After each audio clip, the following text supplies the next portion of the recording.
Welcome into Duval Daily, presented by GenJag.com. I'm Jordan Lugo. Thank you so much for tuning in here on Monday, September 25th. No, it's not a happy day for the Jacksonville Jaguars. They just fell to the Houston Texans in embarrassing fashion, blown out by a team led by a rookie quarterback, a team that was missing 8 starters. Absolutely pathetic performance by your Jaguars. We're going to dive into it.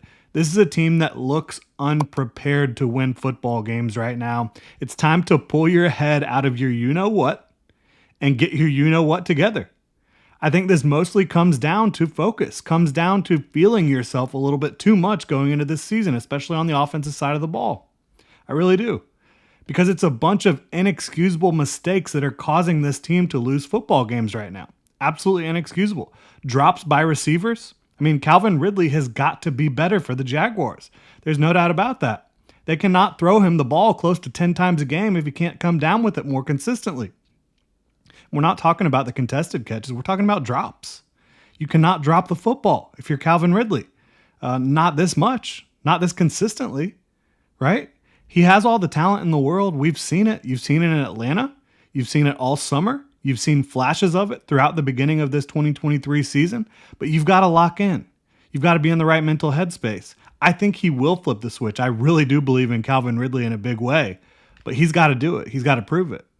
And the Jaguars got to figure out how to get that out of him. The pre-snap penalties on money downs, you saw it from Calvin, you saw it from Brandon Sheriff, you saw it from several players. Just pre-snap penalties on offense.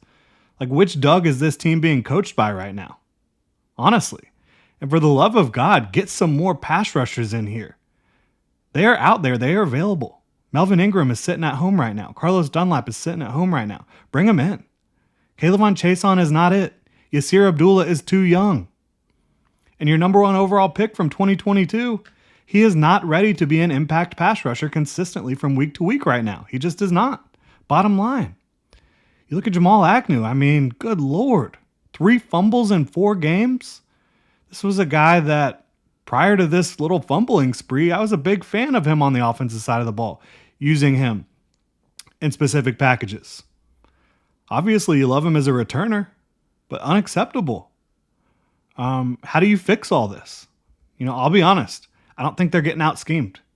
I think this falls on these professional athletes out there getting paid a crap ton of money, just not getting the job done mentally, physically. They need to execute. They need to have better attention to detail. It's the little things, and Trevor Lawrence said as much after the game. They're not doing the little things that you have to do to win football games, the easy things. You don't beat yourself, and you win football games. For me, it really came down to 4 things yesterday, right? Special teams. Your special teams units were minus 12 on the scoreboard. A missed field goal, a blocked field goal, and a kick return for a touchdown by a fullback.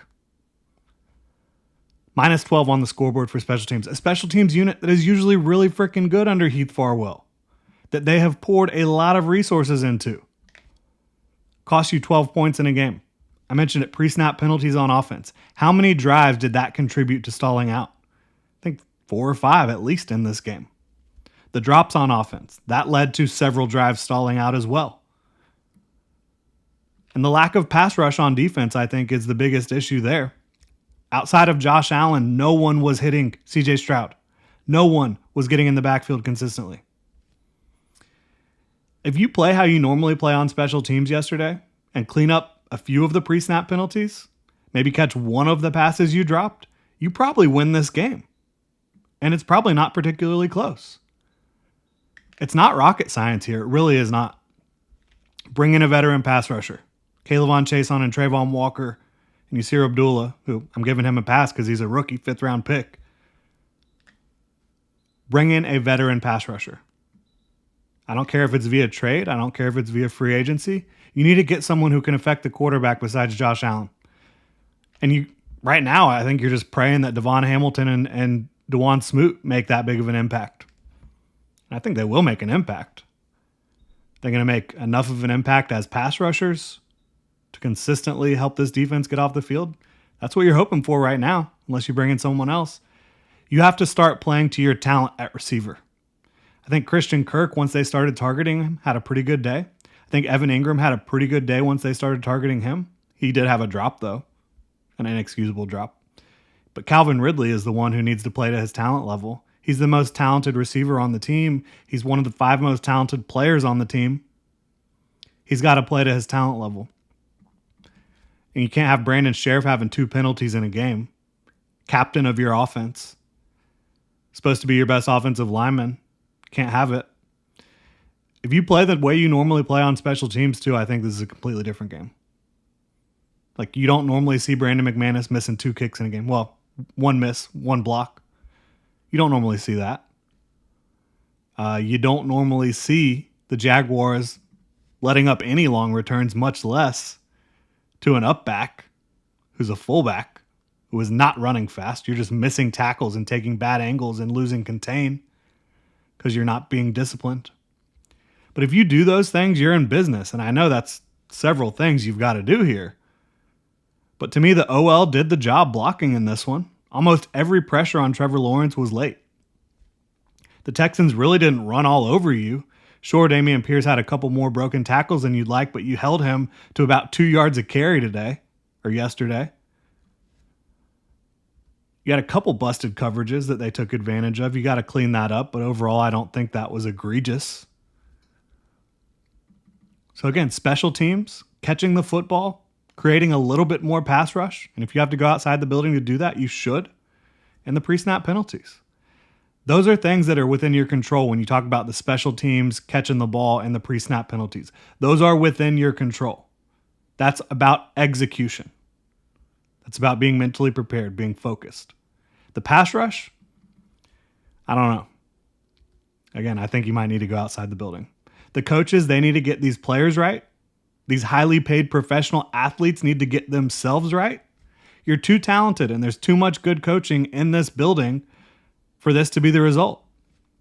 Against a Texans team, again, that was missing 8 starters.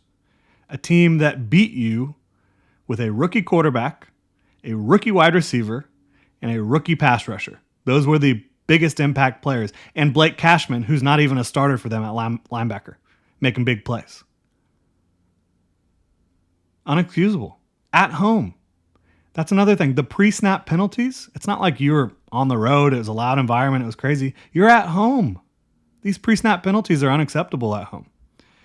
Now, you have an early season must-win in London against the Falcons, a team that is difficult to prepare for because they don't attack you the way most teams attack you in the modern NFL.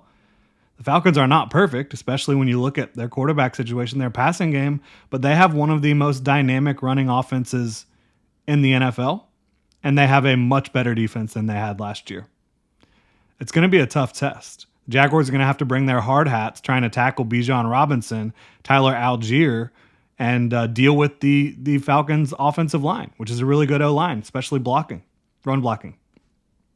It's going to be tough, but they're going to have to figure it out. The Jaguars right now on the field, they look lost. They look unprepared. I think the talent is there and the coaching is there for them to flip that script, especially when you look at Calvin Ridley. I think he will flip the script, and I think he will be a guy that, you know, if he makes the plays that are there to be made yesterday, you're talking about a guy that had a huge performance for the Jaguars, but didn't quite make them.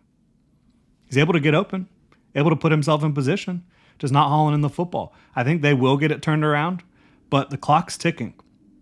The NFL is a long season. We saw it last year. The Jaguars, 3-7. They were able to come back and make the playoffs. But you cannot put yourself in that type of hole in the season, and you can't put yourself in that type of hole early in games, which is what the Jaguars have done consistently throughout Doug Peterson's tenure here, throughout Trevor Lawrence's tenure as the starting quarterback. And I'm not blaming either of those guys specifically, but I'm just saying it's a pattern of slow starts on offense.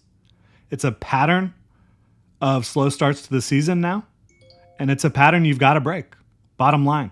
Really appreciate y'all tuning in. Hit me up on Twitter at Jordan DeLugo. You can follow Generation Jaguar at Generation Jag. Hit that like and subscribe button on YouTube. You can also hit the notification bell and leave a comment in the comment section below. Really appreciate y'all's support. Have a good one, Duval.